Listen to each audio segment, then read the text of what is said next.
course, every now and then we hear about it. In the last few years, global growth in trade have all suffered. That is why you have periodically the WTO, the World Bank, and the IMF reviewing every half year and telling us as to how the progress is. It's not seen an uptick by their estimates. Even this year, there's a 20 basis point drop in the OECD estimates, the World Bank estimates. World Bank, of course, has come down with 40 bips coming down, and the WTO. So it doesn't seem as if the world is in a mood to go along with exports. Despite that, I appreciate the Indian exporters putting that kind of an effort, that they are still growing and are finding real success. And therefore, this particular occasion, I take this opportunity to congratulate all those exporters who've received the awards, but for those several who have not received the awards, you're really swimming against the current and succeeding in it. So all support from Government of India is all that I can assure you, because we need to give you that support given the uncertainties which are prevailing.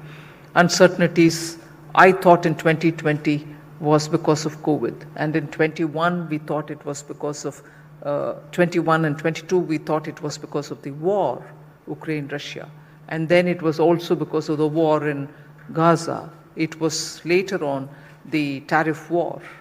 Every year we've had one or the other serious challenge to the global trade, and particularly at that time for India's exporters to find, and three qualities stand out for the Indian exporters. One, of course, they are growing, and growing significantly.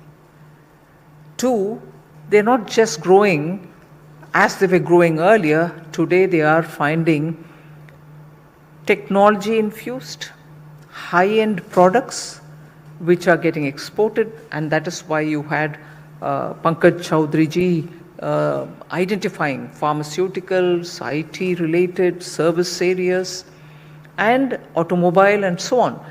High technology in infused areas where innovation and your IP will all come in handy. So India is not just bulk exporting raw goods or commodities. It is exporting today well-engineered products which are high standard. So that's the second feature I'd like to leave on the table here, which I'm sure many of you already do recognize. And the third is they are also finding newer markets. We know for the last few years, Europe has been suffering and their consumption has actually come down. And with recession-like situation in Europe, our exporters have been creative and imaginative enough to also reroute and find out newer markets. So Indian exports today can be distinctly featured with these three profile making or mapping of their export performance.